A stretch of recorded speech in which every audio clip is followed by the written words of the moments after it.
Welcome to my vlog, Boss Lane.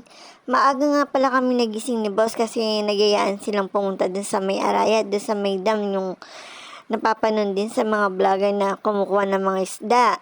Yan, Diyos ko yung pagalis namin, yung balak nilang 5:30, naging alas 6 na tayo. Diyos ko yung boss ko, sobra rugo kakupad, may pakangingin eh.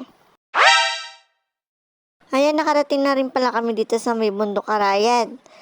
Diyos ko yung dating natatanong ko, ngayon malapit na lang, napakalapit na lang. Yung hindi mo akalain na makakarating ako dito. Tapos ito nga pala yung taniman nila na palayan, napakalawak. Tapos nadaanan din namin dito yung tubig na nanggagaling sa bundok. Parang ano lang siya, libre. So, kasalda rin ako magkinin, yung pakanyando. Wow! Kung sa atin naman nawawala tayo ng tubig, sa kanila naman nanggagaling sa bundok. Parang libre lang siya. Tapos nandito na nga pala kami dito sa may dam, yung target namin napuntahan. Tingnan nyo naman yung dam, Diyos ko, napakalawak. Diyos ko, mahulog ka dito, nakakatakot. Tingnan nyo naman. Hindi ka na siguro mabubuhay dito pag nahulog ka. Ano ko, basta pa naman niya ako gubiyasang kawin. Ano ko, may pakanyang ko na. Kung titignan mo yung dam, ano siya, magandang nakakatakot. Pag nahulog ka dito, Diyos ko, wala ka nang ligtas. Lalo na pa naman ako, hindi ako marunong lumangoy. Tapos nakita namin dito si Kuya, yung namiminwit. Sila yung mga nagbebenta ng isda dito, yung nabibingwit nila. Tingnan mo siya dyan, nakahuli siya ng 3 dyan. Napakagaling naman ni Kuya, kahit na hirap siya.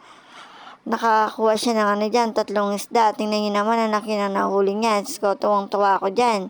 Akala mo, ngayon lang nakakita ang isda, no kami. Pakanyang ko na. Ayan, pinatingin sa akin ni Boss. Tapos si Kuya naman pinahawak niya sa akin. Try ko daw hawakan. Tapos katuwang-tuwa ako dyan. Para akong bata. Tapos sinunay din ni Boss. Nagpa-picture siya. Tapos kami, nag-pictorial na pa. May pakanyang yan eh. Tapos tingnan niyo naman si Kuya. Nakahuli pa siya dyan. Kaya 3 yung nahuli niya dyan. Ang lalaki ng mga huli niya. Kahit walang pahin yung paminwit niya, nakakahuli siya.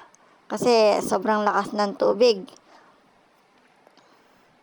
Ayan, fast forward na nga pala tayo dyan. Pauwi na kami dyan. Kasi meron pa akong appointment. May pakanyang ko na. What?